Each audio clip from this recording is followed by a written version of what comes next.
ছোট্ট বন্ধুরা, তোমরা আজকে এখানে এসেছো কিছু বিজ্ঞান বিষয়ক আলোচনার জন্য। আজকে বিজ্ঞান দিবসে আমরা একত্রিত হয়েছি। আজকে আমি কিছু বলার আগে তোমাদের জন্য একটা ছোট্ট জিনিস বানিয়েছি, সেটা তোমাদের দেখাবো। এটা কি হতে পারে বলে মনে করছো তোমরা? এই এখানে আসার আগে আমি বানিয়ে নিয়ে এসেছি তোমাদের, জাস্ট আজকের এই আলোচনার বা আজকের বিজ্ঞান দিবসের সঙ্গে সামঞ্জস্যপূর্ণ বলেই এটা বানিয়েছি। কি হতে পারে কেউ বলতে পারবে? গেস করে বলো, একটা জাস্ট ছোট্ট জিনিস। না, পকেট মাইক্রোস্কোপ না।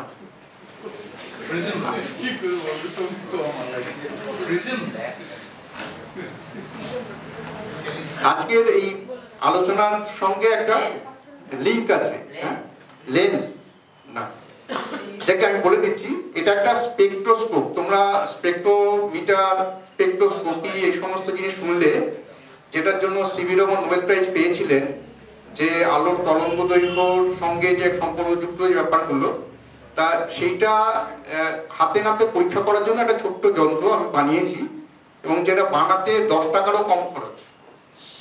10 টাকারও কম খরচ, কিন্তু এটা বানাতে গেলে প্রায় ঘন্টা 3 সময় লাগবে, 2 থেকে 3 ঘন্টা সময় লাগবে।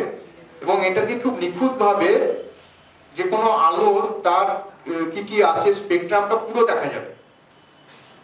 10 টাকার নিচে খরচ, এবং যদি কখনো সম্ভব হয় তোমাদের নিয়ে একটা ওয়ার্কশপ যদি করানো যায়, আমি ভাবছি সেটা। তো এরকম একটা ছোট্ট জিনিস তোমরা নিজেরা বানাবে এবং তোমরা সেটা বাড়ি নিয়ে যাবে। মানে যে কোনো আলো, মানে ধরো ওই যে টিউবলাইট আলো হতে পারে, যে কোনো আলো, একটা মোমবাতির আলো হতে পারে, তার মধ্যে কি কি আলো রশ্মি আছে সেটা যদি ভাঙো তাতে কি কি দেখা যায় তোমরা এটাতে দেখতে পাবে। তো এবার আমি আমার মূল বিষয়ে চলে আসি। আজকে আমি তোমাদেরকে টেলিস্কোপ বলার আগে একটু আলো রশ্মি বা লেন্স এইসব নিয়ে একটু আগে আলোচনা করে নেবো। কারণ স্যার একটু আগে যে সমস্ত ঘটনাগুলো বলছিলেন, যে আমাদের গ্যালাক্সি কি, সূর্য, চাঁদ, সবকিছু কিন্তু আলোর সঙ্গে রিলেটেড। অর্থাৎ যদি আলো রশ্মি না থাকে আমরা এগুলোকে কিছুটাই দেখতে পারবো না। সেই সঙ্গে আমি সেটা বলার জন্য কয়েকটা জিনিস বলছি। আলোকে দেখতে গেলে আমাদের কতগুলো জিনিস লাগবে, সেটার মধ্যে হচ্ছে লেন্স। তা লেন্স আমাদের, এই ধরনের লেন্স আমরা নিয়ে কাজ করি। তা কাজগুলোর মধ্যে, আচ্ছা সবাই কি দেখতে পাচ্ছে? আমি একটু দূরে সরে যাচ্ছি। বিভিন্ন ধরনের লেন্স হয়।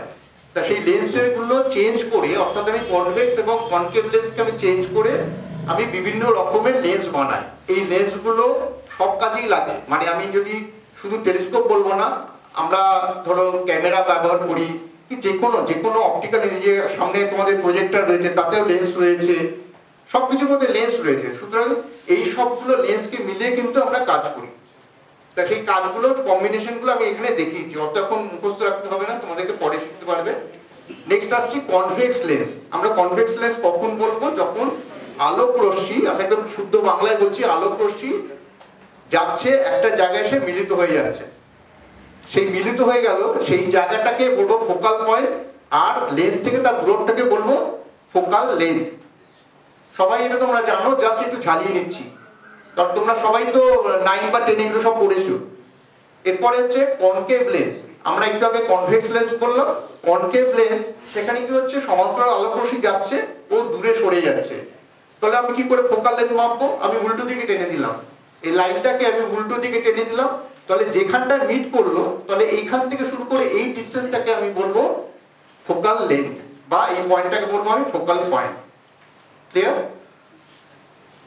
তাহলে একটা কনভেক্স লেন্সকে যদি আমি এখানে রাখি, এখানে যদি আমি একটা অবজেক্টকে রাখি, তাহলে কনভেক্স লেন্স থেকে আমার এখানে একটা ইমেজ ফর্ম করবে।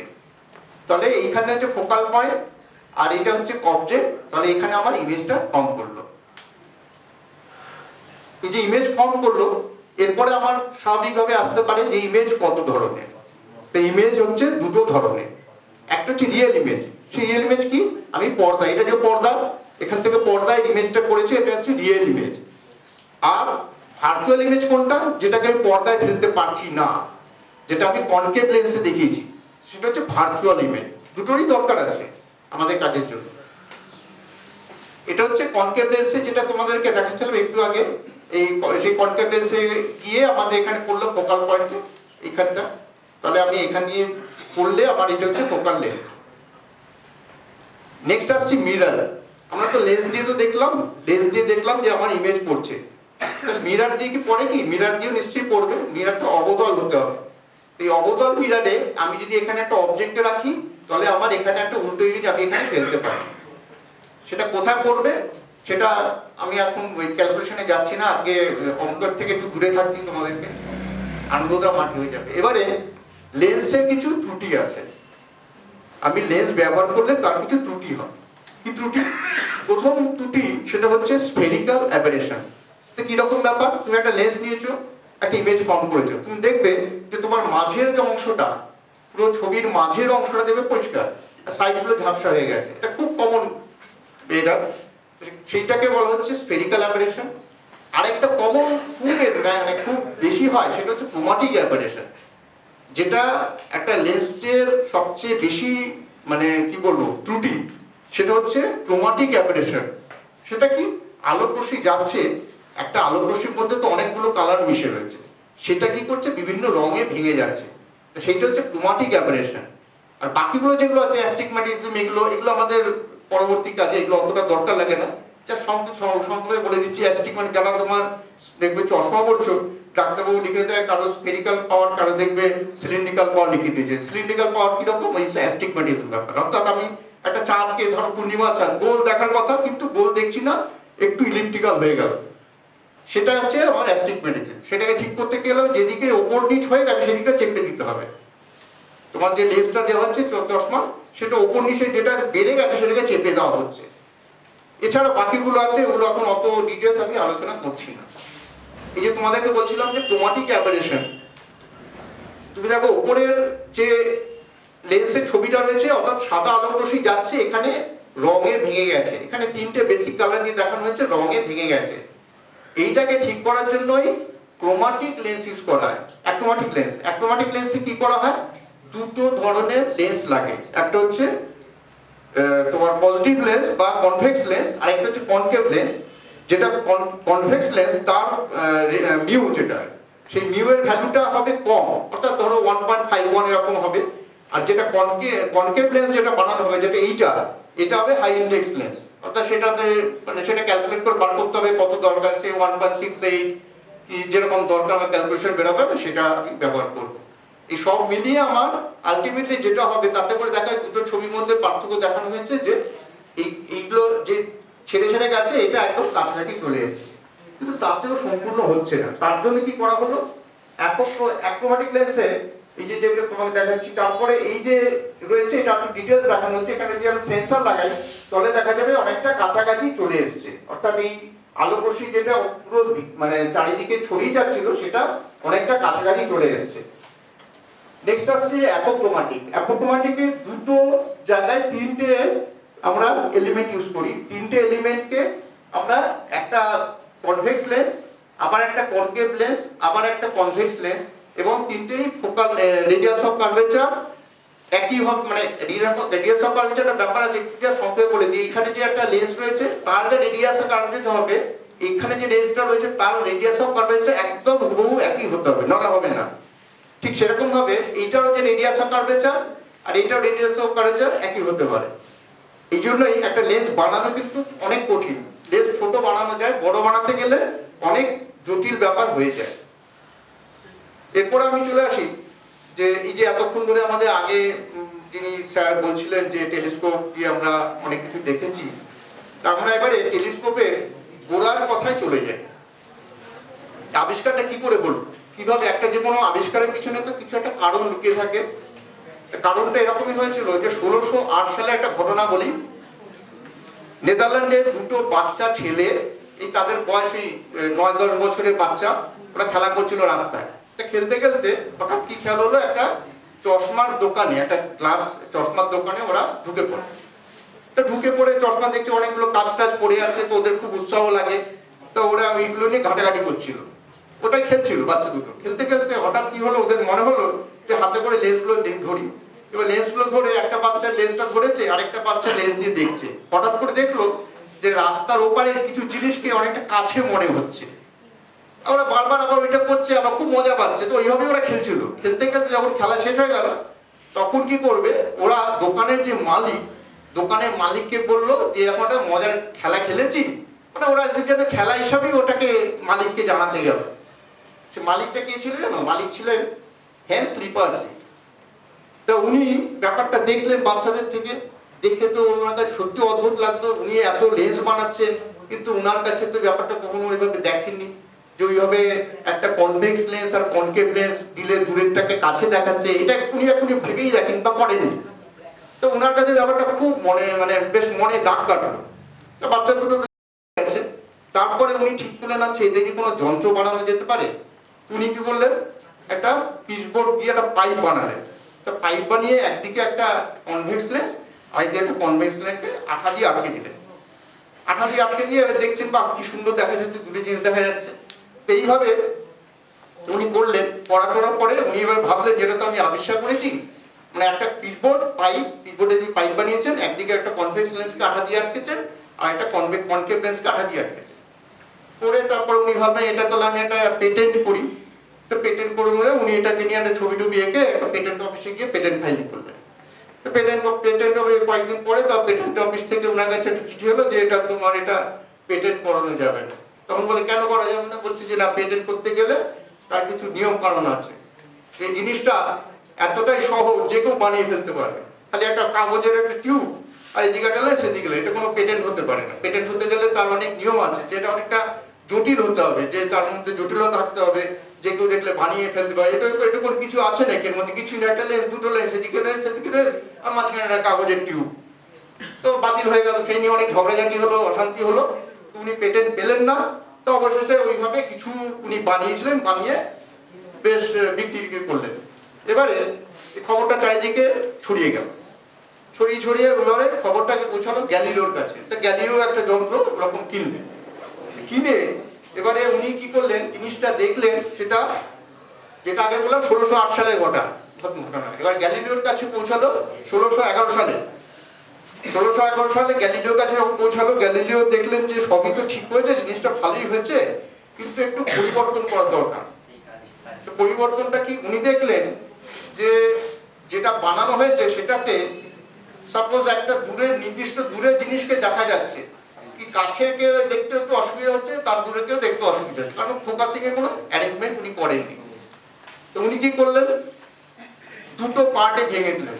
ওই হ্যান্স লিপার্সি যেটা বানিয়েছিলেন সেটাকে দুটো ভাগে ভাগ করলেন। উনি একটা পাইপের মধ্যে আরেকটা পাইপ যাতে বলতে পারে তার একটা ব্যবস্থা করলেন, করে একই জিনিস করে দিন। তারপরে সেই কনভেক্স লেন্স আর কনকেভ লেন্সকে লাগালেন, লাগিয়ে এবারে হ্যান্স লিপার্সি তো খালি নিজে ওই পাইপটা বানিয়ে উনি বিক্রি করলেন। গ্যালিলিও কি করলেন, উনি জনসম্মুখে দেখালেন, সবাইকে দিয়ে ওটাকে দিয়ে দেখালেন যে এটা একটা যন্ত্র হতে পারে, বা এটা দিয়ে আমরা দূরের জিনিসকে দেখতে পারি, বা আমরা মহাকাশে জিনিস দেখতে পারি। এবং উনি চাঁদ দেখেছিলেন, মুনের ডেটাগুলো দেখেছিলেন, দেখে দেখে উনি ওটার দিকে ছবি এঁকেছিলেন। তারপরে উনি জুপিটারের 4টে উপগ্রহকে উনি আইডেন্টিফাই করেছিলেন, উনার বানানো টেলিস্কোপ দিয়ে করেছিলেন, একটা কনভেক্স এবং একটা কনকেভ। কিন্তু উনার যে টেলিস্কোপটা করলেন তাতে যে সমস্যাটা হলো যে একটা একটুখানি ফিল্ডের মধ্যে দেখা যায়, ফিল্ডটাকে বড় করা যায়। কারণ হচ্ছে কনকেভ লেন্সের পাওয়ার বাড়াতে গেলে কনকেভ লেন্সের পাওয়ার যত বেশি হবে, অর্থাৎ যত রেডিয়াস অফ পাওয়ার যত বেশি হবে, কম হবে, তত পাওয়ারটা বেড়ে গেল। আর দূরত্ব যত বড় হবে তত পাওয়ারটা যেমন বাড়ছে, আমাদের ভিউটা কমে আসছে, তো উনি কি করলেন, এটাকে আর কিছু করা গেল না, ওইভাবে গ্যালিলিও চলছিলেন। স্যার আইজ্যাক নিউটন এরপরে দেখলেন যে ত্রুটি আছে, যেটা বললাম যে ক্রোমাটিক অ্যাবারশন চলে আসছে। স্যার আইজ্যাক নিউটন 1668 সালে উনি দেখলেন যে এটাকে ত্রুটিটা তাড়াতে গেলে আমরা যদি মিরর ইউজ করি, কনকেভ মিরর ইউজ করি, তাহলে সেই ত্রুটিটা থাকবে। তখন উনি কি করলেন, ধাতব পাতকে কার্ভ করে উনি এরকম 1 টাকার কয়েনের সাইজের প্রথম টেলিস্কোপ বানিয়েছিলেন। সেই টেলিস্কোপে একটা ছিল অবজেক্টিভ, আরেকটা ছিল ফ্ল্যাট মিরর দিয়ে তারপর ওপর দিয়ে দেখেছিলেন। তো সেইভাবে গ্যালিলিও প্রথম 1668 সালে উনার একটা টেলিস্কোপ বানিয়েছিলেন, যেটাকে এখনো ব্যবহার করা হয় গ্যালিলিয়ান টেলিস্কোপ হিসাবে। এরপরে লরেন্ট ক্যাসিটেল 1672 সালে কি করলেন, যে অবজেক্টিভটা করা হয়েছে যার মধ্যে প্রথম লাইট রে এসে ঢুকছে সেইখানটায় উনি একটা ছিদ্র করে দিলেন, হোল করে দিলেন। আর আলোক রশ্মি গেল, আমি পরে ছবিতে দেখাবো, আলোক রশ্মি গিয়ে ফেরত চলে আসলো, ফেরত এসে গিয়ে ওই অবজেক্টিভের ভেতর দিয়ে দেখতে হতো। সেটা ক্যাসিডিয়ান টেলিস্কোপ হিসাবে পরিচিত, সেটা এখনো ব্যবহার হয়। এরপরে সমস্যা নিয়ে দাঁড়ালো যে আমাদের যখনই মিরারটা বড় করা হচ্ছে তখনই এরার দেওয়া শুরু হলো, অর্থাৎ স্পেরিক্যাল অ্যাবারেশন যেটা বলছিলাম, লেন্সেও স্পেরিক্যাল অ্যাবারেশন হয়, মিরারেও স্পেরিক্যাল অ্যাবারেশন হয়। তা জন হ্যাডলি কি করলেন, উনি প্যারাবোলিক মিরার দিয়ে প্রথম টেলিস্কোপ বানালেন। এরপরে আসছে চেস্টার মুর। চেস্টার মুর কি করলেন, এই যে বলছিলাম যে অ্যাক্রোমেটিক ডবলেট, উনি প্রথম বার করলেন 1733 সালে, যেটা দিয়ে ওই যে আলো ভেঙে যাচ্ছে লেন্স দিয়ে করতে গেলে, যেটা গ্যালিলিও করেছিলেন, সেটাতে কিন্তু এই টেলিস্কোপের মাধ্যমে বা অ্যাক্রোমেটিক ডবলেটের মাধ্যমে আমরা এই যে ভেঙে যাচ্ছে এই ব্যাপারটাকে আমরা সলভ করতে পারলাম। এরপরে বিবর্তন অনেক দিন কেটে গেল। 1933 সালে কার্ল বুথেস-জ্যান্সকি উনি প্রথম রেডিও টেলিস্কোপ বার করলেন এবং সেটাও আমাদের এখন ব্যবহার হয়, রেডিও টেলিস্কোপ। এরপর আমরা চলে আসছি অপটিক্যাল টেলিস্কোপ। অপটিক্যাল টেলিস্কোপে আমরা দু রকমের ভাগি, একটা হচ্ছে রিফ্র্যাক্টিং টাইপ টেলিস্কোপ যেটাতে আমরা লেন্স ব্যবহার করি, আর রিফ্লেক্টিং টাইপ টেলিস্কোপ যেটাতে আমরা মিরর ব্যবহার করি। এই দুটো টেলিস্কোপ এখন প্রচুরভাবে ব্যবহার হয়। আমরা এই দুটো ভাগে আমরা ভাগ করে নিয়েছি, কিন্তু রিফ্র্যাক্টিং টাইপ টেলিস্কোপ যেটা আগেও বলেছি, তার লেন্সের ডায়ামিটার বেশি বড় করা যায় না। একটা জিনিস জেনে রাখা দরকার তোমাদেরও, যে যত অবজেক্টিভের ডায়ামিটার যত বড় হবে তত বেশি আলো আমরা গ্যাদার করতে পারবো, নিতে পারবো। আলো যত বেশি আসবে তত বেশি আমি দূরের জিনিসকে ঔজ্জ্বল্যভাবে দেখতে পাবো, অর্থাৎ ফেন্ট অবজেক্টকে তত বেশি আমরা পাবো। এটা যে কোনো রিফ্র্যাক্টিভ টেলিস্কোপ হোক, রিফ্লেক্টিং হোক, অন্য কোনো মাধ্যমেই হোক। এটা আমি দেখাচ্ছি রিফ্র্যাক্টিং টাইপ টেলিস্কোপ, যেটা দিয়ে আমাদের এখানে আইপিস কে এখানে রেখেছি, এখানে একটা অ্যাক্রোমেটিক লেন্স রেখেছি, এখান দিয়ে আমরা দেখছি, ঠিক আছে। এটা হচ্ছে রিফ্র্যাক্টিং টাইপ।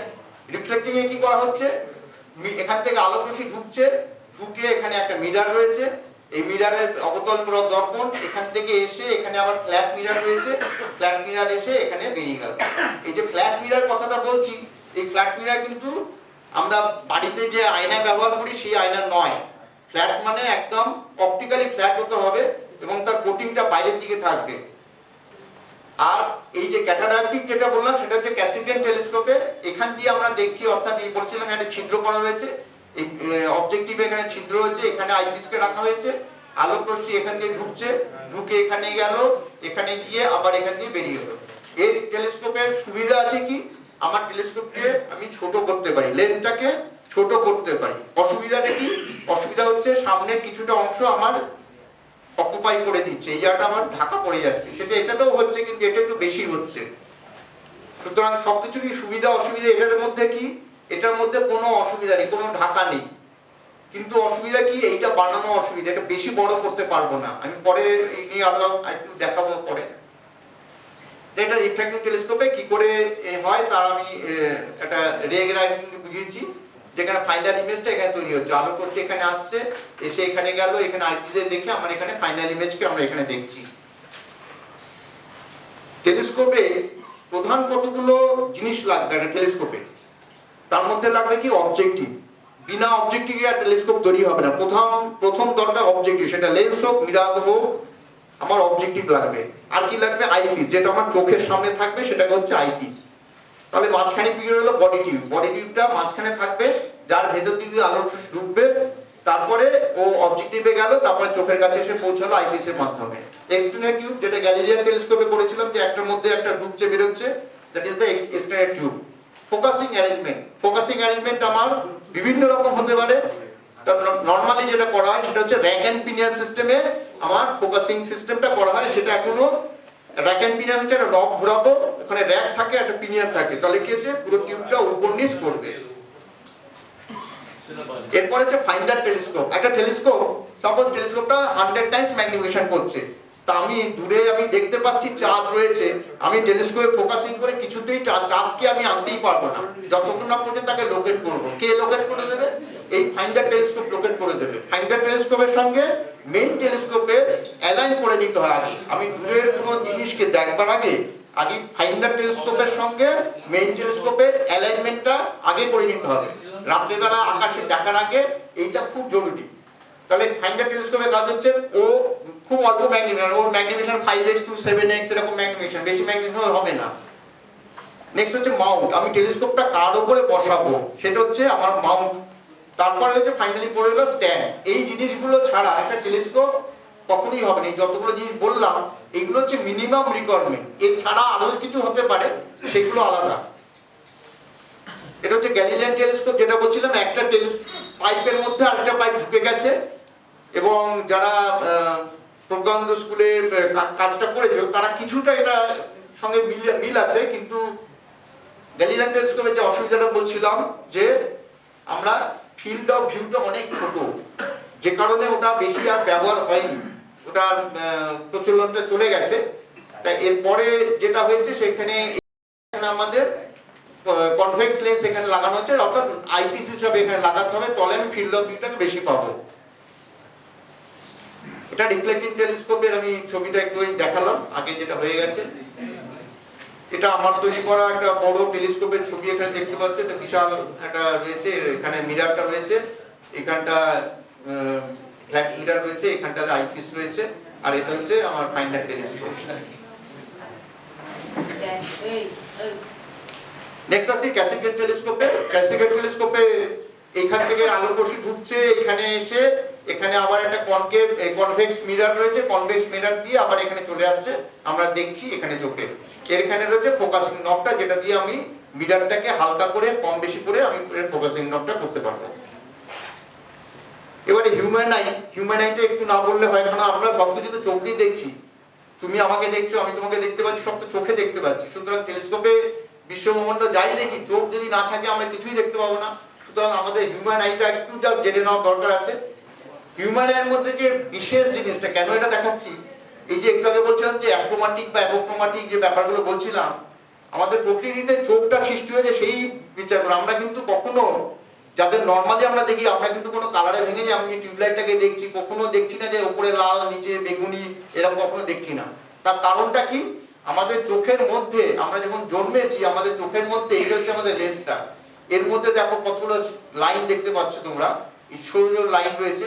এই লাইনগুলো মারাত্মক, অর্থাৎ ডিফারেন্ট লেয়ার রয়েছে। আমি একটু আগে যে বলছিলাম যে সেখানে অ্যাপোক্রোম্যাটিকের 3টে এলিমেন্ট রয়েছে, আর অ্যাক্রোম্যাটিকে 2টো এলিমেন্ট রয়েছে, এখানে রয়েছে মাল্টিপল এলিমেন্ট। এই জন্য হিউম্যান আইয়ের কাছে মানে আমরা যতই চেষ্টা করে পৌঁছাতে পারবো না, এবং তার পিক্সেলও অনেক বেশি। এখানে তার রয়েছে সেন্সরটা, যেটা আমরা সেন্সর বলি, যে মোটামুটি এটা প্রায় ধরে রাখো 500 মেগাপিক্সেলের মতন এখানে রয়েছে, আর এখান থেকে অপটিক নার্ভ গিয়ে যাচ্ছে। সুতরাং আমরা যতই করি কিন্তু আমরা লাফালাফি করছি, সবই করছি, কিন্তু হিউম্যান আইয়ের কাছে বা আমি অন্য প্রাণী তো ছেড়েই দিলাম, তার জায়গায় পৌঁছাতে পারবো না। এবং সেটা সম্ভব হয়েছে যে প্রকৃতিতে যে এই যে আই লেয়ার, এবং সবচেয়ে বড় কথা তোমাদের বলছিলাম যে রিফ্র্যাক্টিভ ইন্ডেক্সের যে মিউ এর ভ্যালুটা, যে আমাদের যে যেটা আমরা ধরো সাপোজ 1.51 কি 1.62 বা এই যে সমস্ত রিফ্র্যাক্টিভ ইন্ডেক্স, এখানে কিন্তু সেই রিফ্র্যাক্টিভ ইন্ডেক্স ক্যালকুলেট করেই আমাদের চোখের মধ্যে রয়েছে। এত নিখুঁতভাবে প্রকৃতিতে আমাদের চোখের ব্যাপারটা রয়েছে, যেটা ভাবলে কল্পনা করা যাবে না যে এটা এত সুন্দরভাবে, যে কারণে আমরা এত সুন্দরভাবে পরিষ্কার ছবিটা দেখি। আইপিসের ছবি, একটা আইপিসের মিনিমাম 2টো এলিমেন্ট থাকবে, 2টো লেন্স এলিমেন্ট থাকবে, সেটা হচ্ছে আইপিস। এরকম দেখতে হয়, এবং অনেক রকমের, 2টো তো মিনিমাম থাকে, তার বেশিও থাকতে পারে। এবং বিভিন্ন আইপিসে বিভিন্ন রকম, বিভিন্ন সায়েন্টিস্ট বিভিন্ন রকম আইপিস বানিয়ে গেছে, তাদের নামে আইপিস আছে। এইগুলো তোমাদের অ্যাকচুয়াল আইপিস কিরকম দেখতে হয় সেগুলো তার ছবি। এরপরে বলি যে ওয়েভলেন্থ অনুযায়ী, আলোর তরঙ্গ দৈর্ঘ্য অনুযায়ী বা বিভিন্ন যে তরঙ্গ দৈর্ঘ্য আছে, সেটাকে শুধু আলোই বলবো না, আমাদের সেই টেলিস্কোপ গুলো আলাদা হয়। প্রথম আসছি রেডিও টেলিস্কোপ। যখন ওয়েভলেন্থ অনেক বড় হয় সেটাকে বলা হয় রেডিও টেলিস্কোপে আমরা করি, যেটা আমি ছবি দেখিয়েছি, যে তোমাদেরকে যে আবিষ্কারের ছবি দেখিয়েছি, সেটা হচ্ছে প্রথম যেটা ম্যাক্সিমাম ওয়েভলেন্থ যেটা হয় সেটা হচ্ছে রেডিও টেলিস্কোপ। নেক্সট হচ্ছে ইনফ্রারেড টেলিস্কোপ, তারপরে আসছে ইনফ্রারেড টেলিস্কোপ, এরপরে রয়েছে ভিজিবল টেলিস্কোপ। ভিজিবল টেলিস্কোপে আমাদের ভিজিবল স্পেকট্রামটা আমাদের টোটাল ইলেকট্রোম্যাগনেটিক ওয়েভের থেকে একটুখানি অংশ, একদম সামান্য অংশ, অনলি আমরা নিয়ার 380 থেকে 720 অ্যাকচুয়ালি আমরা কাজে লাগাতে পারি, তার আগে আর পরেটাকে কাজে লাগাতে পারি না। ওইটুকুনি স্পেকট্রামে আমরা ওইটুকুনি দেখতে পারি, যেটা তোমাদের একটা ছোট্ট যন্ত্র দেখাচ্ছিলাম, যেটা দিয়ে আমরা অ্যানালিসিস করতে পারি যে কি কি রয়েছে। নেক্সট হচ্ছে যে ইউভি টেলিস্কোপ। ইউভি টেলিস্কোপে ওখানে দেখো ন্যানোমিটার গুলো লেখা রয়েছে, যেটা 400 to 700 ন্যানোমিটার আমি লিখেছি, কিন্তু এখানে অ্যাকচুয়ালি 380 থেকে আমি 720 লিখা। 720 খুব দেখা একটু কষ্টদায়ক। এবারে বলে রাখি যে আমাদের মানুষের চোখ, আমার একরকম ক্যাপাবিলিটি, তোমাদের বা তোমরা ছোট আছে তোমাদের আইকিউ, আমি একটা জিনিসকে যখন দেখবো তোমরা তো তার থেকে একটু বেশি বুঝতে পারবে, কারণ চোখেরও একটা এজের ব্যাপার আছে। সুতরাং এই আমি যদি 700 ন্যানোমিটার হয়তো পারলাম না, আরেকজন হয়তো 720 অব্দি পারলো, তো এটার ব্যাপার আছে। নেক্সট হচ্ছে কারণ কি যত ন্যানোমিটারটা এখানে বড় হয়ে যাবে, 700 থেকে একটু 720 হয়ে গেল কি 730 হয়ে গেল, আস্তে আস্তে ওটা কালো হয়ে যাবে, দেখতে পাবো না। সেরকম এক্স রে টেলিস্কোপ আছে, গামা রে টেলিস্কোপ আছে, এইভাবে চলছে। এবারে তোমাদেরকে কয়েকটা বড় বড় টেলিস্কোপের ঘটনা বলি। বড় বড় টেলিস্কোপ যেটা গ্র্যান্ড টেলিস্কোপ ক্যানিনিয়াস, যার ডায়ামিটার টেলিস্কোপের যে বলছিলাম অবজেক্টিভ, এখন সব মিরার দিয়ে বেশি পড়া হয়। তার কারণ হচ্ছে যে মিরারের যে ক্রোমাটিক অ্যাপারেশনটা মিরারে আসে না, সেই কারণে মিরারে করা হয়। এবং মিরারে যেটা তুমি দেখছো 10.4 মিটার এই টোটাল টেলিস্কোপের মিরারের ডায়ামিটার। এবারে তোমরা 1 মিটার মানে বুঝতে পারছো এতটা, তাহলে 10 মিটার যদি তার ডায়ামিটার হয় তাহলে বুঝতে পারছো ঘর কোথায়। সুতরাং কত, এই ঘরটার কত মিটার আর হবে, মানে 10.4 মিটার হচ্ছে টেলিস্কোপের অবজেক্টিভের ডায়ামিটার, এটা হচ্ছে সবচেয়ে বড়। তারপরে আসছে K1 and K2, এটা 10 মিটার ডায়ামিটারের মিরারের। তারপরে হচ্ছে 9.2, তারপরে হচ্ছে 9.2, এই দুটোই আছে পরপর। তো তোমাদের এই যে ছবিতে দেখতে পাচ্ছ, এইটা হচ্ছে ডোম। এই ডোমের মধ্যে রয়েছে, এই ডোমটা সরে যায়, এখানে টেলিস্কোপটা এখানে বসানো রয়েছে, মিরারটা এখানে রয়েছে, এবং এখান থেকে তারপরে নরমালি যেটা করা হয় সেন্সর দিয়ে তারপরে বাইরে আমাদের দেখা হয়। কারণ আর কিছু থাকে এখানে, উপর সিঁড়ি থাকে, সিঁড়ি দিয়ে উপরে উঠে তারপরে এখানে দেখতে হয়। এটা হচ্ছে গ্র্যান্ড ক্যানিয়ন টেলিস্কোপ, স্পেনে রয়েছে।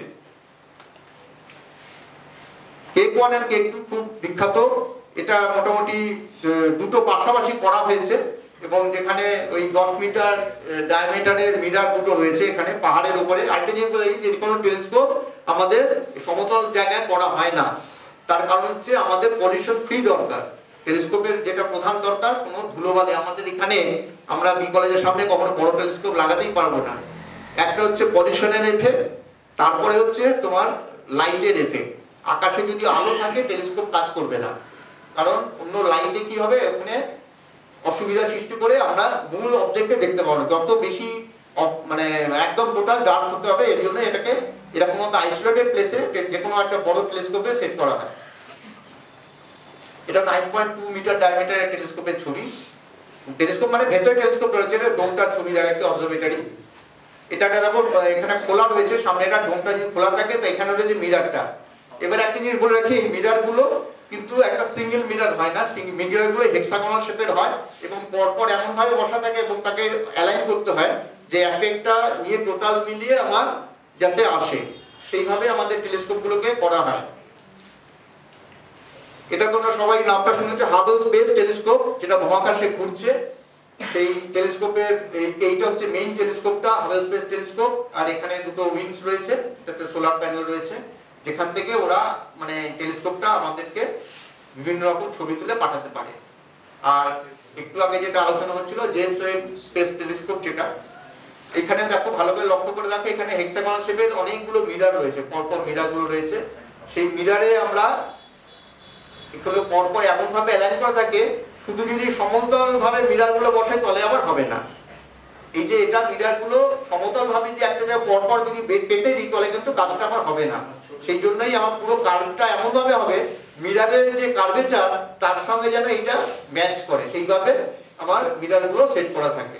বুঝতে একটু কষ্ট হচ্ছে হয়তো, কিন্তু সেটা এইভাবে থাকে। এই যে এরকম ভাবে এটা রয়েছে মহাকাশে, এটা প্রতিস্থাপন করা হয়েছে এবং তারপর থেকে স্যার যে ছবিগুলো দেখাচ্ছিলেন মহাকাশ থেকে তোলা কিছু ছবি, বিভিন্ন গ্যালাক্সির ছবি, সেগুলো রয়েছে। এইখানটা রয়েছে সেন্সারটা, যেটা এই সেন্সরটা এইখানে রয়েছে, এখানে সেকেন্ডারি রয়েছে, এখানে সেন্সর রয়েছে। নরমালি কি করা হয়, এখান থেকে সেন্স করে তারপরে ইমেজটা প্রসেসিং করে তারপরে অ্যান্টেনা দিয়ে বাইরে আমাদের এখানে পাঠানো হয়। এটা হচ্ছে একটা সবচেয়ে পৃথিবীর সবচেয়ে উঁচু লাদাখে এটা রয়েছে, এই অবজারভেটরিটা। এটা তো ওয়ার্ল্ড হাইয়েস্ট অবজারভেটরি এটা।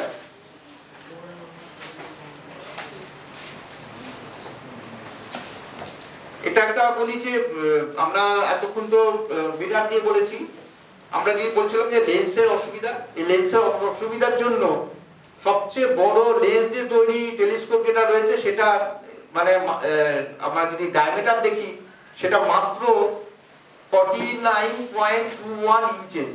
তার মানে কোথায় আমরা 10 মিটারের কথা বললাম আর এখানে হচ্ছে এইটুকুনি। এবং এটা তার বেশি করতে গেলে এত এরার চলে যাবে, আমাদের কাজে লাগবে না। এবং এটার ফোকাল লেন্থটা দেখো 57 মিটার, মানে কত লম্বা ফোকাল লেন্থ, তার ছবি দেখাবো। তো এইরকম ভাবে আমাদের সবচেয়ে মানে লেন্স দিয়ে করতে গেলে এগুলো হচ্ছে সবচেয়ে অসুবিধাজনক, যে কারণে বেশি বড় অবজেক্টিভ বানানো যায় না। এইটা হচ্ছে সেই বিখ্যাত টেলিস্কোপ যেটা লেন্স দিয়ে এবং 57 মিটার তার ওর ফোকাল লেন্থ, যে কারণে এত লম্বা। এবং এটা হচ্ছে তোমাদের বলে রাখি, এটা ফিক্স মাউন্ট, এটা হচ্ছে মাউন্ট হচ্ছে ফিক্স মাউন্ট, একে আমরা নাড়াতে পারি না। এই নিচে সব লোক দেখা যাচ্ছে, এটা মিউজিয়ামে সেট করা রয়েছে। এটা এখান থেকে ওই দূরে গিয়ে ওখানে চোখ লাগিয়ে দেখতে হবে। এটা একটা অপটিক্যাল টেলিস্কোপ যেটা লেন্স দিয়ে তৈরি, যার ফোকাল লেন্থ হচ্ছে 16.2 মিটার আর লেন্সের ডায়ামিটার হচ্ছে 36 ইঞ্চেস।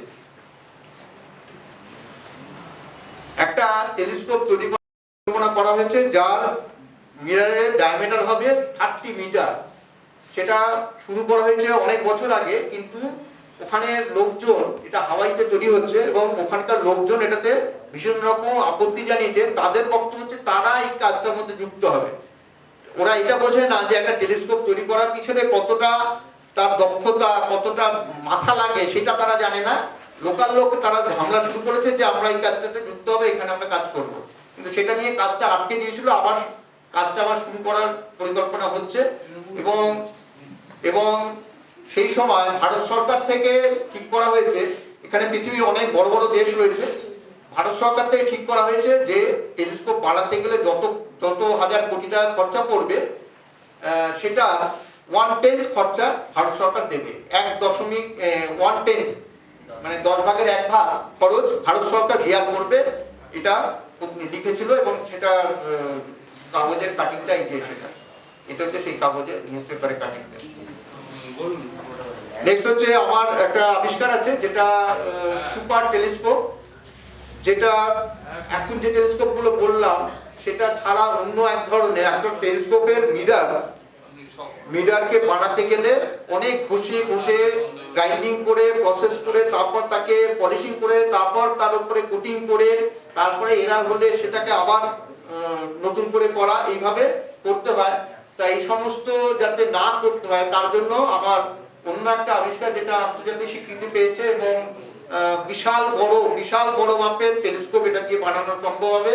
আমি একদম আমার ল্যাবে একদম খুব ছোট্ট, যেটা 24 ইঞ্চি ডায়ামিটারে এই টেলিস্কোপ বানানো হয়েছে, সেটার একটা ছবি এখানে দেখাচ্ছি। এবং যেটা কম্পিউটার দিয়ে আমি ফোকাল লেন্থকে ক্যালকুলেট করব।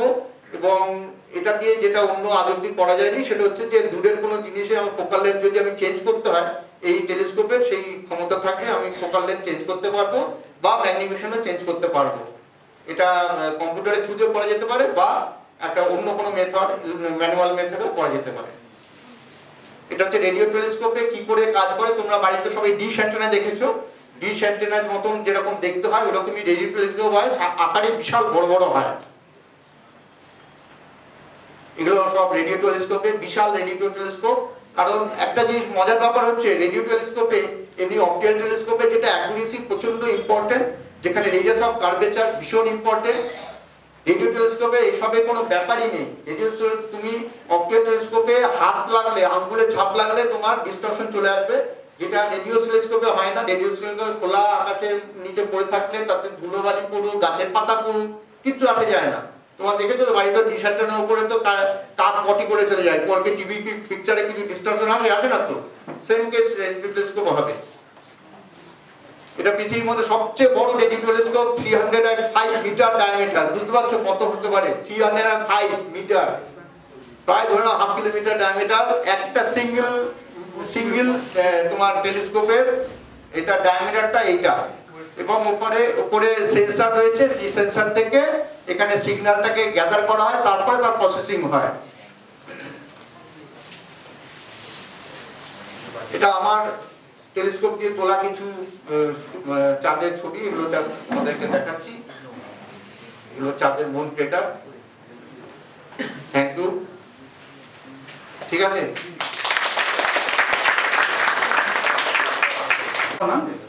কেন এটা নিয়ে তো আজকাল সকলের খুব প্রচন্ড আগ্রহ, উৎসাহ, এবং ভারতবর্ষ আমাদের স্পেস দিকে অনেকখানি এগিয়েছে।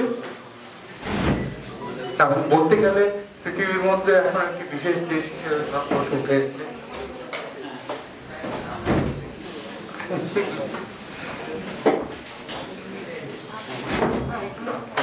ঠিক আছে, তো আমি তো যেটা বলবো, এই যে আমরা স্যাটেলাইট পাঠাই অরবিট, সেটার উপরে কিছু কথা বলবো যে অরবিট জিনিসটা কি, এবং এক জায়গা থেকে এক প্ল্যানেট থেকে আরেকটা প্ল্যানেটকে পাঠানোর যে ট্র্যাজেক্টরি সেটাই বা কি, এবং ওই আমাদের যে প্ল্যান টু ভয়েজার 1 ভয়েজার 2, সেটা খুবই একটা মানে চিত্তাকর্ষক ব্যাপার। সেটা নিয়ে আমি দু একটা কথা বলবো, এবং দেখাবো যে তোমাদের এই ক্লাস 8-9 নলেজ দিয়ে তুমি একটা অরবিট ক্যালকুলেশন করতে পারো কিনা, সেটাও দেখিয়ে দেবো।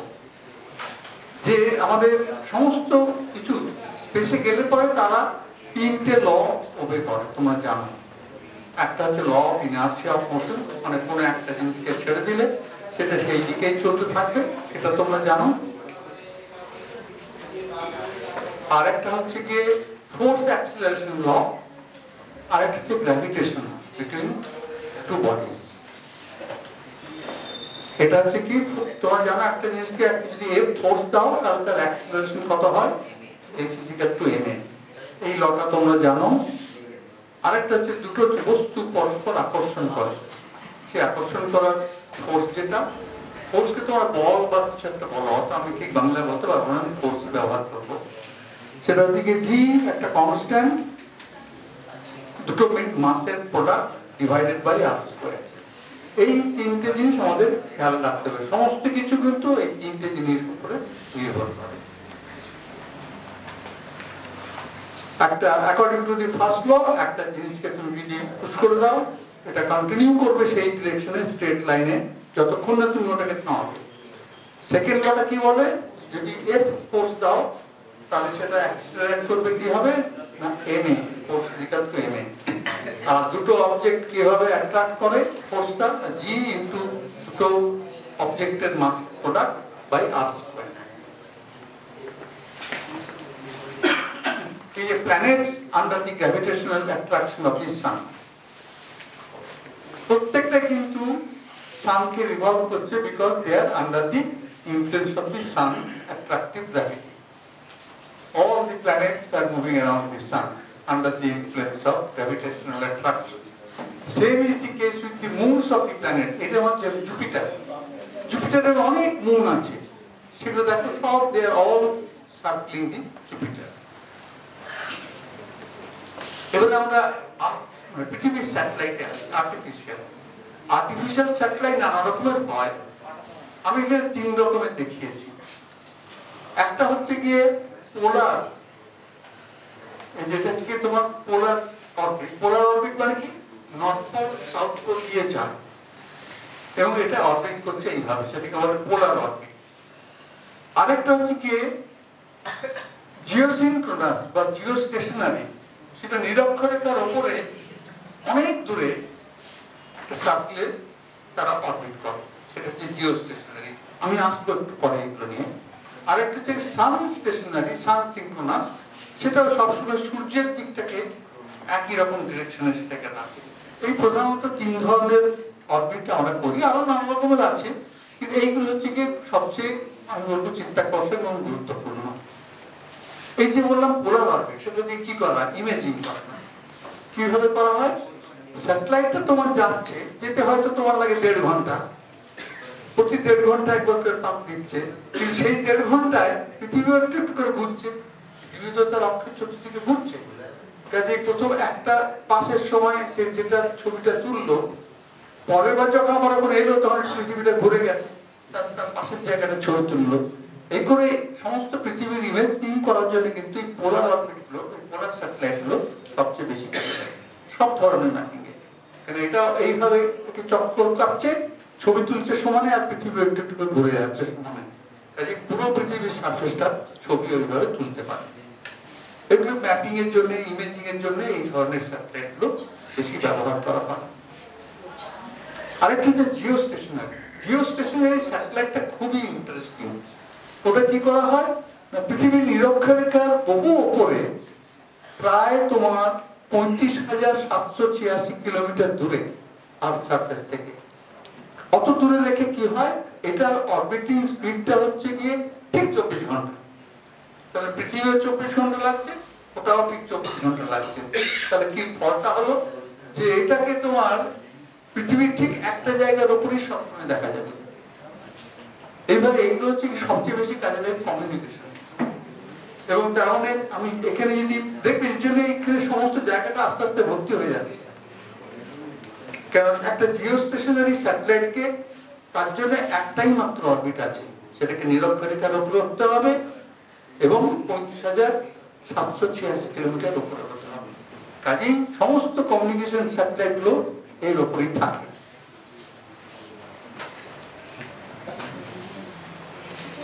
এইবারে আসি, আমরা বলি না মঙ্গলযান, চন্দ্রযান, এইগুলো নিয়ে সামান্য কিছু বলবো, পরে আমি একটু ডিটেল বলবো। প্রথমে জাস্ট একটু সংক্ষেপে বলি। ধরো এই যে সূর্য আর এই পৃথিবী, আর এটা হচ্ছে কি মঙ্গল গ্রহ। এখন মঙ্গল, পৃথিবীর থেকে মঙ্গল যদি পাঠাতে চাও, হয় কি যে কোনো জিনিসই এখানে সূর্যের চারদিকে ইলিপ্টিক পাথে ঘুরবে, গ্র্যাভিটেশনাল লটাতে আসবো দেখবো। তাই তুমি যাই পৃথিবীর থেকে ছেড়ে দেবে, সেটা সূর্যের চারদিকে একটা ইলিপ্টিক পাথে ঘুরবে। তাহলে আমাকে যদি কিছু মঙ্গল গ্রহে পাঠাতে হয়, আমি কি করবো?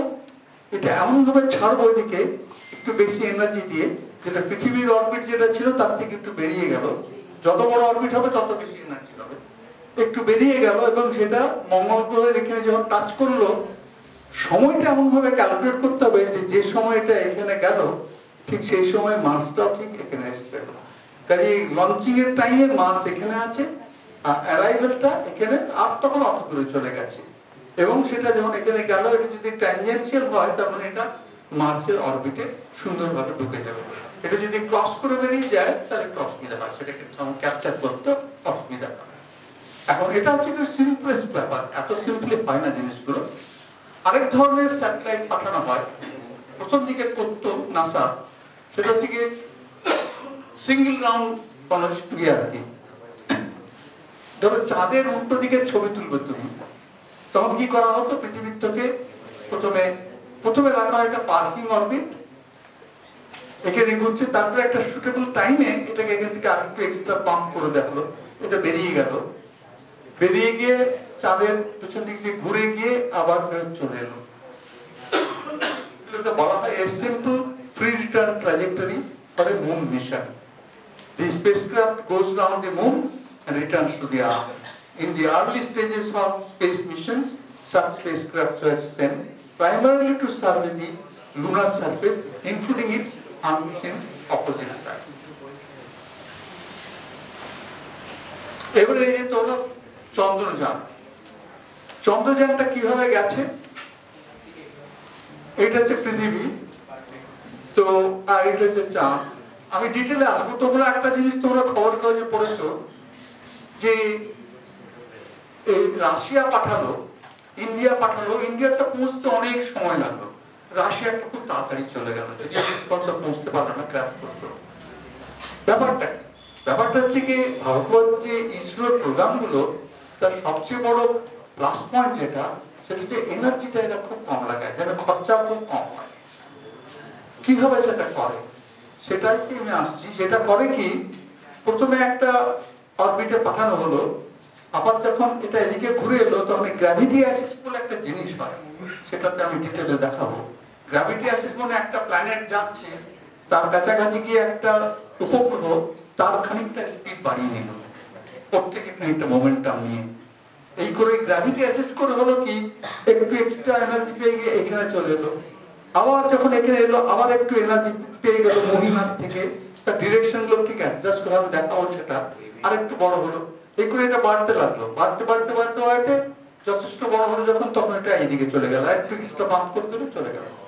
এখানে প্রথমে গিয়ে এটা একটা বড় অরবিটে ঘুরবে, তারপরে একটু একটু করে রেট্রো রকেট দিয়ে তার এনার্জিটা কমানো হবে, করতে করতে আস্তে আস্তে ছোট অরবিট হতে হতে লুনার অরবিটে যাবে, তারপরে একটা সুইটেবল সময় তুমি সেটাকে আবার রেট্রো রক দিয়ে লুনার সার্ফেসে নাও।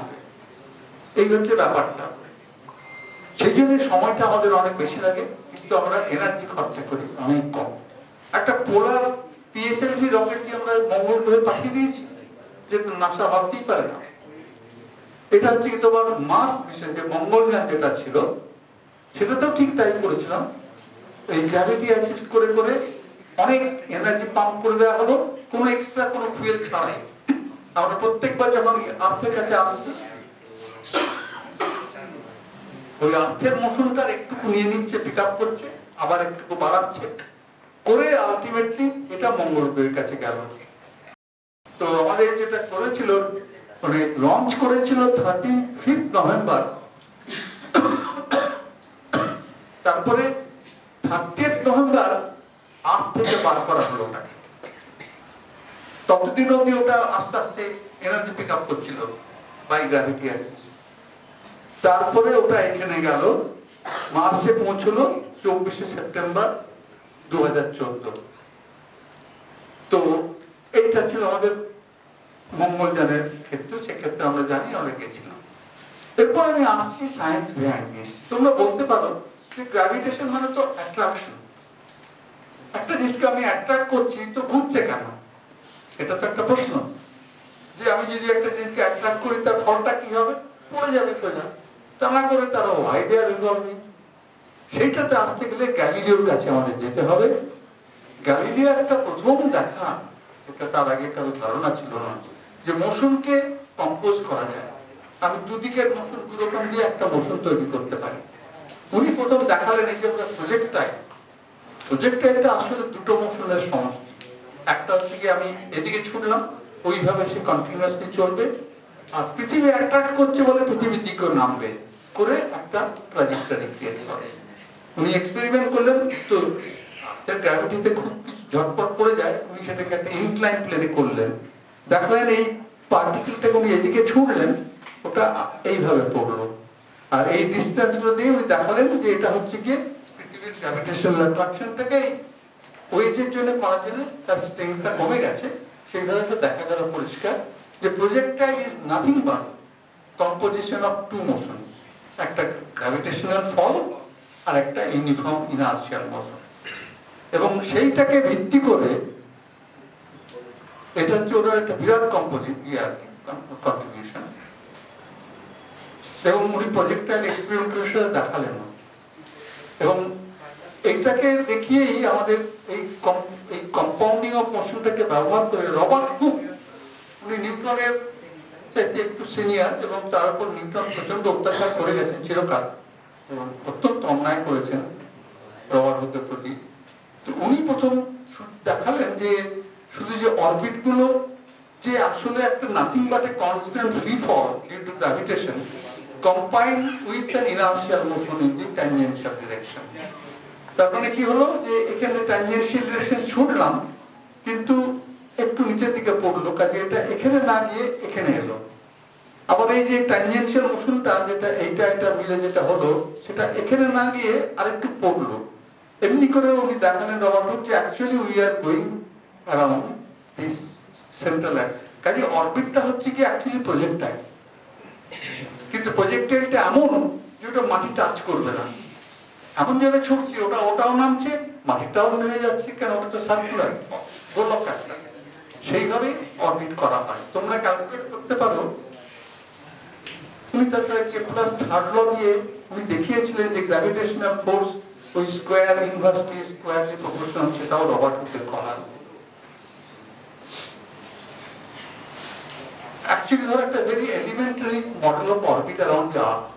তোমরা এটাকে দেখো, এটা পৃথিবী, তুমি দাঁড়িয়ে আছো এখানে একটা টাওয়ারের উপরে, তুমি একটা ঢিল ছুঁড়লে হরাইজন্টালি, কি হবে? তুমি দেখবে ওটা নিচে পড়লো।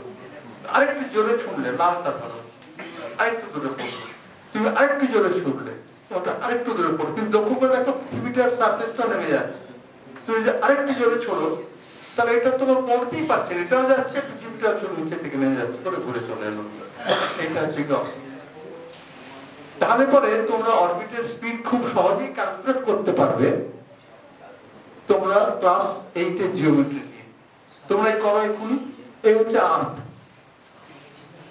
তুমি এখান থেকে একটা জিনিস ছুড়লে ভি ভেলোসিটিতে, ভি মিটার পার সেকেন্ড, তাহলে 1 সেকেন্ডে কতখানি ডিসটেন্স যাবে ভি, আবার ওই 1 সেকেন্ডে কতখানি পড়বে gravitational attraction g 9.88 metre per second square, half gt square. 1 second যদি টি হয় তাহলে হাফ জি, তার মানে কত হবে?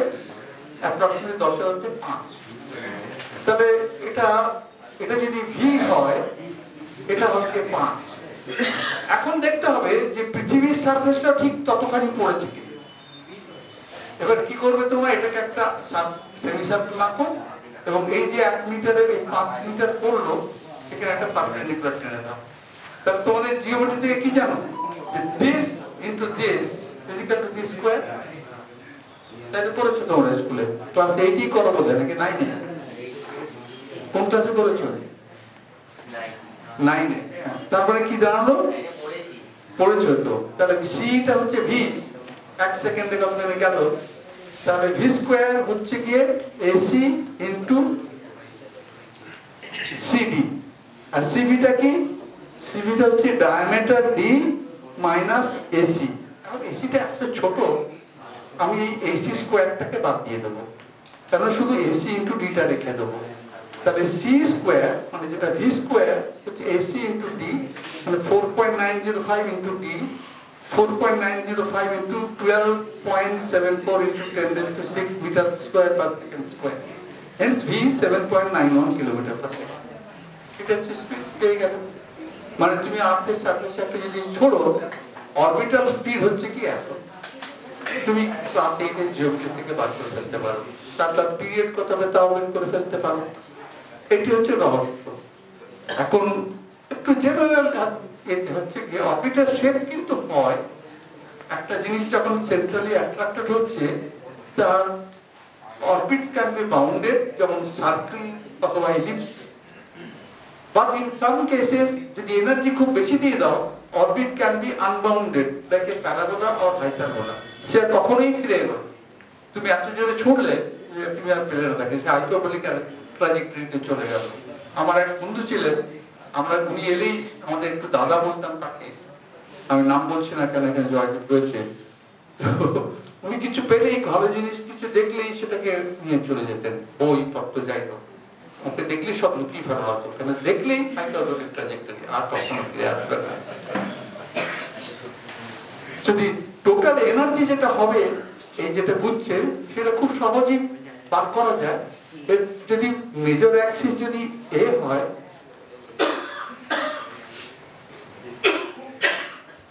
তাহলে এটা টোটাল এনার্জি হবে minus g this mass into this mass by 2a। খুব সিম্পল। তাহলে কি হবে? যত এনার্জি তুমি দেবে, এটা তত বেড়ে বেড়ে যাবে।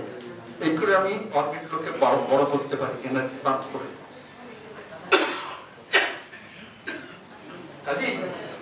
When a satellite is given some extra energy with the help of thrusters, from the thruster coming back, it goes to another orbit with larger major axis. তার ফলে কি হবে? আমি এসকেপ ভেলোসিটি এখন যাচ্ছি না, কিন্তু বললো কিছু ক্ষতি নেই। আমি তো দেখালাম এনার্জিটা হচ্ছে কি, যে কোনো একটা জিনিসের energy g m m by r, gravitational potential energy করে তুমি দেখাতে পারো। এটা আমি পরে আসবো, এখন তোমাদের অন্যরকম হবে। এগুলো আমাকে ট্রান্সফার করতে হবে। তোমাদের দেখাচ্ছিলাম না যে আমি একটা লোয়ার অরবিটে আছি, যেটা তুমি দেখবে আমাদের ইসরো যে অ্যানাউন্স করে আমরা এই অরবিটে পৌঁছেছি, তারপরে ফার্স্ট ইনজেকশন অ্যানাদার অরবিট, এই করে করে ফাইনাল অরবিটে পৌঁছতে কয়েকটা দিন লেগে যায়। কি করে, ধরো তুমি এই অরবিট, এখানে এনার্জিটা অনেক কম, কারণ এটার সাইজটা তো এরকম। এবারে এখানে যখন এসছে তুমি যদি খানিকটা এনার্জি বাড়িয়ে দাও, এটা সব থার্স্টার রকেট চালিয়ে, কি হবে, তার এনার্জি বেড়ে গেল, এনার্জি বাড়লে কি হবে, তার মেজর অ্যাক্সিসটা বেড়ে যাবে। আর এখানে তো এটা আছেই, কাজে এটা মেজর অ্যাক্সিস বড় করতে মানে এইটা হবে ওর মেজর অ্যাক্সিস, এটা একটা ইলেকট্রিক পাথে চলে যাবে, এইটা হচ্ছে তার মেজর অ্যাক্সিস, তুমি যতখানি এনার্জি দিয়েছো সেই অনুপাতে। এবারে তোমার এইখানে তুমি যদি আরেকটু এনার্জি দিয়ে দাও, তাহলে পরে এটাতে মেজর অ্যাক্সিসটা হয়ে যাবে এই, মানে এটা এইখানে ঘুরতে শুরু করবে। এটাকে বলা হয় ট্রান্সফার অরবিট, বোহমান ট্রান্সফার অরবিট। স্পেসে সবকিছুই না তোমার ওইভাবে করতে হয়, তুমি ওকে একটা জিনিস দেবে সেদিকে ছোট দিলে হবে না। ধরো তুমি স্পেস ক্রাফটে আছো, 100 মিটার দূরে আরেকটা স্পেস ক্রাফট আছে, ক্যাপ্টেন দুটোই আমরা একই দিকে যাচ্ছি। ক্যাপ্টেন আমাদের বললেন যে আমার এই একটা পিসি দরকার, তোমার কাছে আছে? হ্যাঁ রয়েছে স্পেসে, বলে আমাকে দেবে? হ্যাঁ, কি করে দেবে বলতো? ওটা পেছন দিকে ছুটতে হবে। পেছন দিকে ছুটলে কি হবে, তুমি এনার্জিটা কমিয়ে দিলে, কারণ তুমি যাচ্ছ এদিকে, তুমি একটা এদিকে দিলে ভেলোসিটিটা কম, মানে খুব কম হয়ে গেল এনার্জিটা, কাইনেটিক এনার্জিটা কম হয়ে গেল। তার মানে ওটার রেডিয়াস মানে মেজর অ্যাক্সিসটা কমে যাবে, ওটা একটু ছোট অরবিটে ঘুরবে, কাজেই যখন ঘুরে আসবে আবার ওইখানে একটু কম সময় নেবে, কিন্তু কম সময় নেবে কখন, ততক্ষণ তোমার আগের যেটা ছিল সেটা ওই সময় সেটা কিন্তু ফিরে এসছে, ঠিক আছে ক্যাপচার।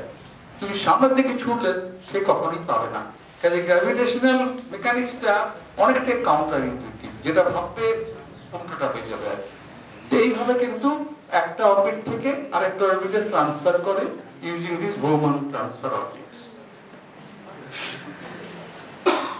এবারে এই ইম্পর্টেন্ট জিনিসটা বলছি, যেটা বলছিলাম এতক্ষণ, গ্র্যাভিটি অ্যাসিস্টেড। আমি এর মধ্যে লেখার মধ্যে যাব না, যেটা করে, ধরো এইটা প্ল্যানেটটা এদিকে মুভ করছে উইথ ভেলোসিটি, তার একটা মোমেন্টাম আছে।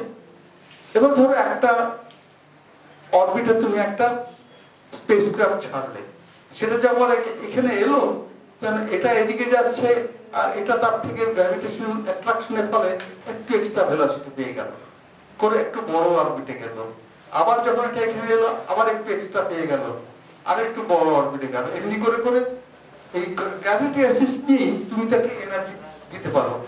তার ফলে এনার্জিটা পাচ্ছে কোত্থেকে পাচ্ছে, এটার মোমেন্টামটা বা এটার এনার্জি থেকে একটু নিয়ে। কিন্তু এটা এত বড়, তাতে একটা স্যাটেলাইটের এনার্জি বাড়াচ্ছ কমাচ্ছ, তুমি এটাতে ফিলই করতে পারবে না, এটা একটা প্ল্যানেট, কাজে ইট ইজ ইম্পারসেপ্টেবল। কিন্তু সমস্ত এক্সট্রা এনার্জি যেটা গেইন করছে সেটা at the cost of its energy. তুমি যদি সত্যিকারের ম্যাথমেটিক্যালি বলো, এই সমস্ত এনার্জি যেটা পেয়েছে সেটা এটাতে থেকে পেয়েছে, এটা একটু কমে গেছে, সেটা আমরা বুঝতে পারি না। এইটা হচ্ছে গ্র্যাভিটি অ্যাসিস্ট। এই গ্র্যাভিটি অ্যাসিস্টের ফলে যেটা আমাদের ইন্ডিয়ান ইসরো করে, ওরা মানে আর্থের স্যাটেলাইটকে আর্থ দিয়ে ওর গ্র্যাভিটি অ্যাসিস্ট করা, তুমি অন্য কাইন্ডের দিয়ে করাতে পারো। করে মঙ্গলযানটা দাঁড়িয়েছিল এরকম, তুমি প্রথম অরবিটটি এভাবে ছাড়লে, তারপরে গ্র্যাভিটি অ্যাসিস্টের মাধ্যমে আর্থটা এইদিকে মুভ করছে, আর একটু বেড়ে গেল স্পিডটা, এরকম হলো, করে করে করে বাড়তে বাড়তে বাড়তে বাড়তে তোমার গিয়ে তোমার আলটিমেটলি এখানে দাঁড়ানো। এখানে যখন গেল, তার মানে তুমি চাঁদের দিকে যাওয়ার ক্ষমতা রয়েছে, তখন তুমি এটা থেকে কমাতে শুরু করলে এনার্জি, মানে ইলেকট্রন রকেট নিয়ে। তার ফলে কি হবে, আস্তে আস্তে ছোট হবে, হতে হতে হতে হতে হতে হতে ultimately you go to the lunar orbit. এইটা ছিল আমাদের ইয়ে, যে জন্য অত সময় লেগেছিল।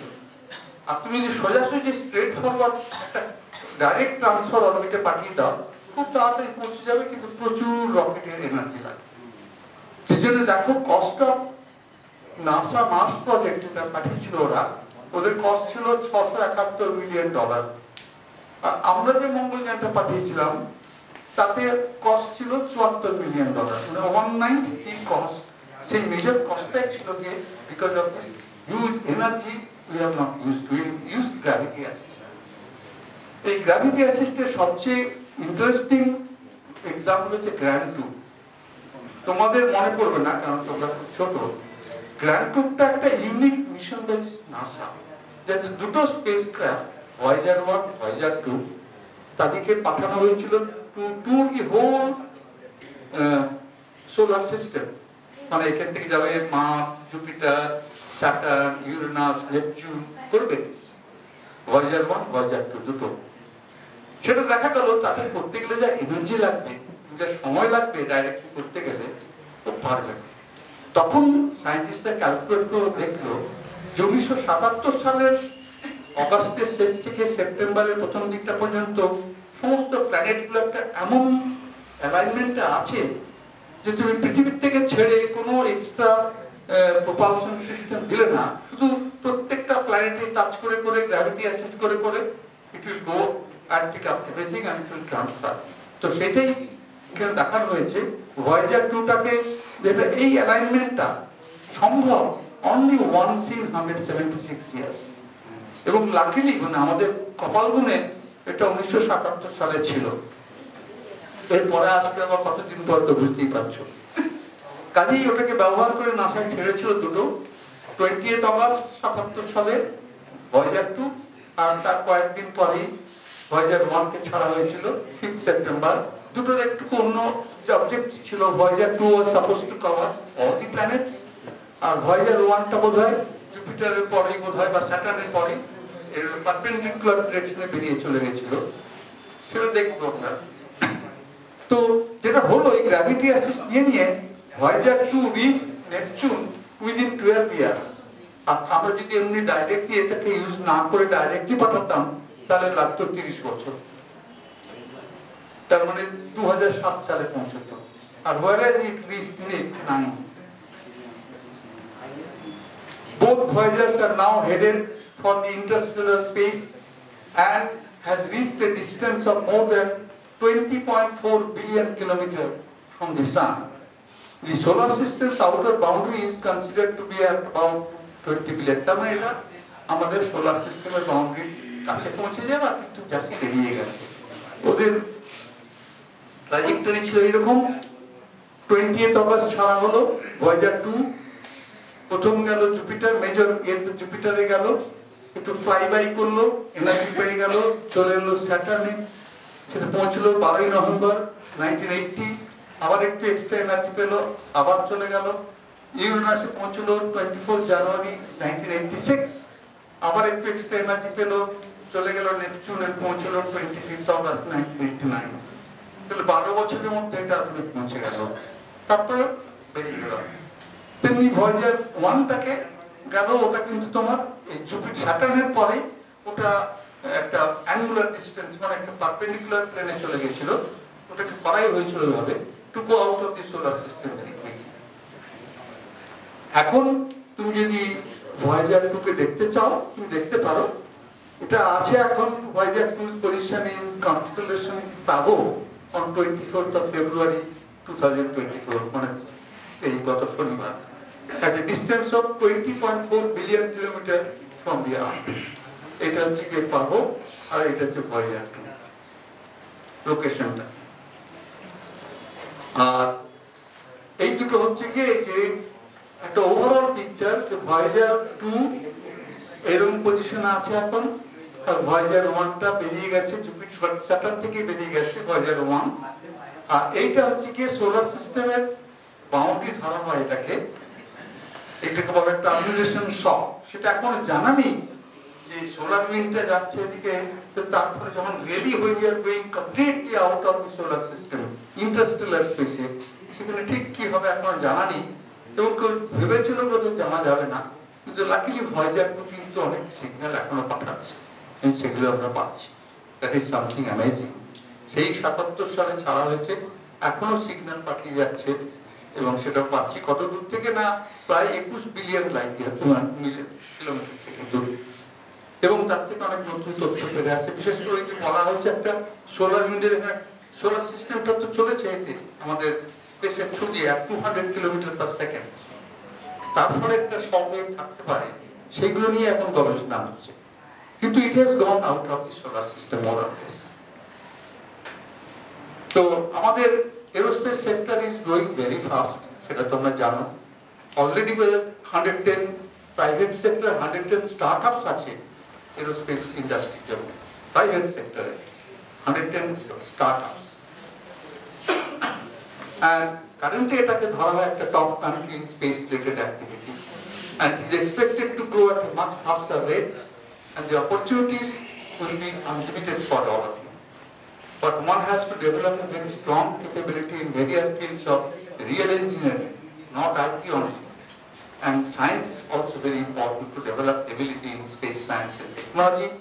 তোমাদের মধ্যে আমি আশা করব কেউ কেউ তো নিশ্চয়ই স্পেস সায়েন্সের দিকে যাবে, and you will make some, you can definitely make some very important contribution, যার জন্য we will feel proud. Just খবরের কাগজে ছবি চলে এলো আমাদের এই 40 জন চন্দ্রযানে ছিল, সেটা না, রিয়েল কন্ট্রিবিউশন, যারপরে তুমি তাদের অ্যাকচুয়াল লিডিং টিমে থাকবে। এখান থেকে আনফর্চুনেটলি ওদের যে মেইন টিম চন্দ্রযান 3 ইত্যাদি, তাতে কিন্তু কেউ একজন ছিল না, একজন ছাড়া। তো যাই হোক, এটুকু বলেই আমি শেষ করবো আজকে, আর বেশি ডিটেলে গেলাম না। এটা হচ্ছে primarily to make you interested in this subject, এবং তোমরা যদি এটা নিয়ে আরো বেশি আলোচনা করতে চাও, তাহলে পরে যেমন ডক্টর মুখার্জি বলেছেন, আমরা পরে আরো ডিটেল আলোচনা, এত কম সময় তো হবে না, we can definitely do it. এখন আমি ভাবছি যে এবারে তোমাদের যদি প্রশ্ন থাকে, তোমরা আমাকে বা ডক্টর মুখার্জিকে তোমাদের প্রশ্নগুলো করতে পারো। অধ্যাপক অমিতাভ ঘোষ, আর ছাত্রছাত্রীরা তোমাদের নিশ্চয়ই অনেক প্রশ্ন তৈরি হয়েছে, সেই প্রশ্নগুলো তোমরা এখন করতে পারো। অবশ্যই আমরা সমস্ত প্রশ্নের সমস্ত আলোচনার জন্য এই সময় পাবো না, সেটা অধ্যাপক ঘোষ বলে দিয়েছেন এখনই, তার জন্য আরো বিস্তৃত আলোচনার সময় সেটা নির্দিষ্ট করা যাবে। আপাতত তাৎক্ষণিক প্রয়োজনে যদি কোনো প্রশ্ন তোমাদের থাকে তোমরা করতে পারো। কার কার প্রশ্ন আসে একটু হাত তোলো। যে তোমাদের কাছে আমাদের এই প্রত্যাশা থাকছে, তোমরা ইসরো হোক কিংবা দেশের বিজ্ঞান চর্চার অন্য কোনো ক্ষেত্রে হোক, তোমরা নিশ্চয়ই তোমাদের কৃতিত্বের স্বাক্ষর রাখবে ভবিষ্যতে, এই আশা করে আমি আপাতত এই যে আমাদের বক্তৃতামালা এবং আলোচনা সেটা শেষ করছি।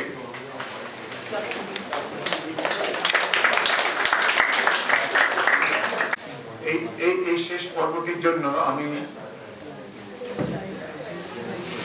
আচার্য জগদীশ চন্দ্র, লেখক হচ্ছেন ডক্টর মনতোষ দাশগুপ্ত, যে মহাকাশে গৌরী প্রসাদ ঘোষ।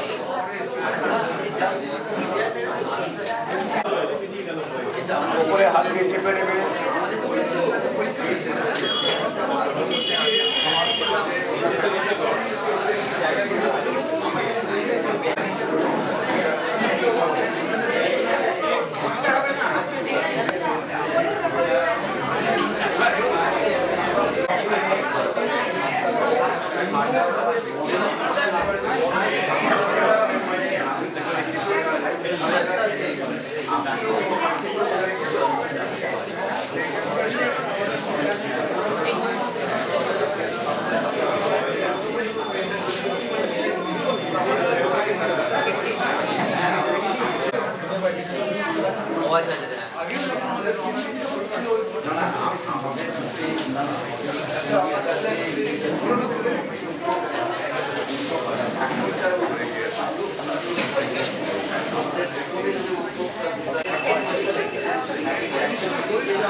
Gracias.